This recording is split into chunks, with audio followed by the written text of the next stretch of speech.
Hello again, everyone. FurrSymphony here, with a fourth installment of the question and answer videos that I've been doing. I have a few more questions here I would definitely like to answer, and so far these have been a lot of fun to do. The first one is from Wolf Vandercross on FurrSymphony. He asks, "Who are some of your favorite anthro characters across all media?" I assume he means from the description. It's books, video games, and all that. I would definitely say number one is Red Severin from Solo Torobo. It's a game on DS. It's a kind of obscure game, but if you can ever get a chance to play it, it's really fantastic and has a very, very epic story. Red Severin is a Shiba Inu anthro on the game, and he pilots a mech, and they go to different islands that are inside in the sky, and really amazing stuff happens in it. It's a really fantastic game, and I'd recommend anybody to play it. As far as other anthros in video games and whatnot, it's really hard to say. I've always said that I like Sonic. I figure blue, he's blue, and you know, I had to be naturally attracted. But Sonic games were always great. They really brought it back with Sonic Mania. It was one of my favorite games of the year it came out. And there's a lot of anthro characters in different video games. There's different ones in movies. I'm sure a lot of people would say Zootopia, and they would say Judy Hopps or Nick Wilde. I definitely do like the characters on there, but they've never really made as big of an impact as the ones that I mentioned. But I would definitely say those two. And I haven't really followed Sonic through all the years. I'm definitely more of an old school fan of it. I was there to play 2, 3 Sonic and Knuckles when they came out, and they were really great games. I would definitely say that they inspired me being a furry in general, and bringing it back with Sonic Mania definitely was a lot of memories for me, and those are the ones I definitely enjoy. But if you got a chance to play Solo Torobo on DS, whatever way you have to do it, play it. It is really, really fantastic. But I think that's about it, though. Neapolitan Cat on Curious Cat, I do believe, asks, "Would you ever want to learn how to draw?"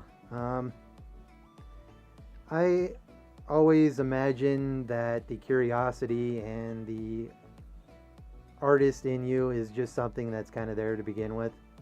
I've tried drawing before in my life. I really can't do it free-handed. I can't think of something and put it out on paper.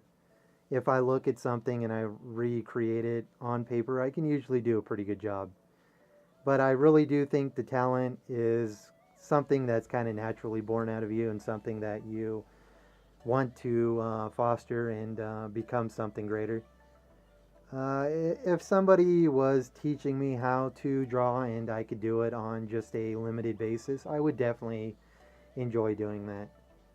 Otherwise, I don't think I would really go out of my way to learn it. You know, everybody has some type of an ability to draw something, but you definitely need to get out there more and foster that talent a lot more if you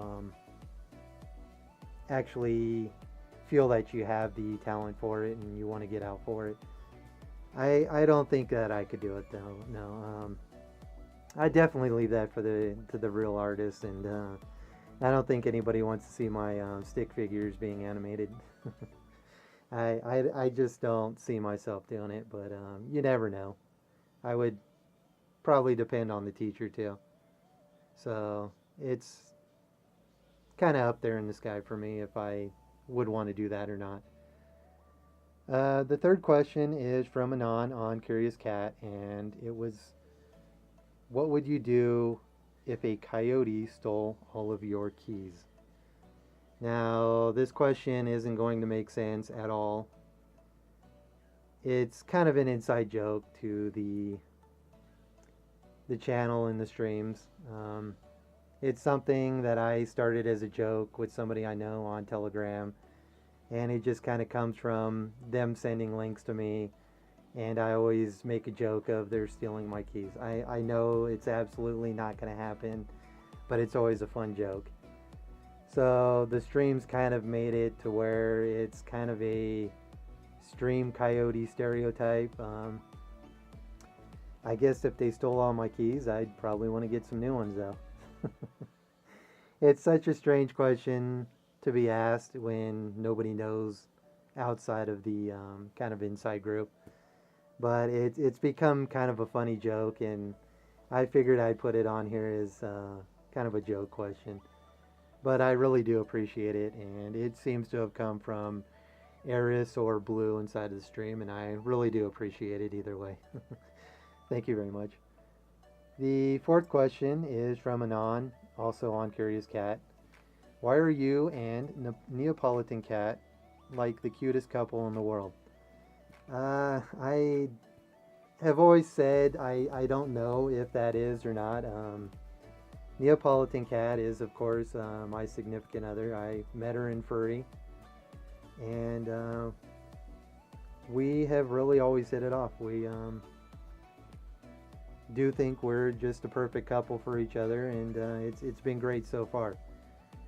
And maybe it's just we play off of that, and we know that we love each other, and that we're not afraid to show it. We really aren't. And maybe that shows it as a more interesting couple on streams, in Furry, in art, in whatever we do. So, that's debatable. I certainly do appreciate that you think that we seem to be an amazing couple, and we would both appreciate that very much. And we have really enjoyed our time together, and we enjoy every moment we have together. And I always love her being in the streams, and hope to have her a lot more on the channel, and lots of stuff to happen in the future with her on it, and just us as a couple in general. She is really amazing, and I know we talk about it a lot, and it's out there a lot, but it's something that's really special and meaningful to us, is our relationship, and we definitely enjoy that people have seen that, and care that we are together and enjoying each other's company that much. Kind of a weird question again, but thank you for it. And the last question is sort of on the same vein. Anon on Curious Cat asks, how did you first meet Nia, and how did you know that she was the one? I originally met her. She just shouted out to me on FurrSymphony, and she was looking for friends in Arizona, where we both live and currently do live right now. From the moment she actually talked to me on there, I kind of had a feeling that I was supposed to know this person, that there was supposed to be something special between us, and I honestly have never felt that feeling towards anyone. You can have crushes, or you can have some type of love interest through your life, but to actually find somebody that really awakens that feeling, and you want them to become a part of your life, and she's been amazing. I really couldn't ask for a better relationship, and I hope a whole lot comes from it, and we have a great future together. But it's hard to say like anything like that. Could I exactly say that it was from the first moment? It was definitely a feeling, but from at least about half of last year, I definitely felt that she was the one, and we always enjoyed talking. It started from FurrSymphony, and it went to probably the notes, then to Telegram, and then Twitter, and so on. But definitely a really bright future for both of us together. She's amazing, and I'm glad everybody has enjoyed the dynamic of having her in the streams, and just enjoying ourselves in there, and helping everybody else on the streams, and just helping get the streams going, and she's fantastic. I really thank her for all of that. And it seems everybody has enjoyed our company together too, and it's been a lot of fun. And she's amazing. I'll never live a moment without her. But that's about it, guys. This was the fourth question and answer. I definitely appreciate all questions, and I certainly hope for more, and certainly hope for more interesting and varied questions to come in. I really look forward to just whatever comes up and whatever I can answer, even if they're weird or off the wall or possibly even on the same note as the ones before. It's always fun, and I've enjoyed them a whole lot, and I've enjoyed YouTube in general so far. I thank you guys very much, and hopefully see you on another one. Bye bye.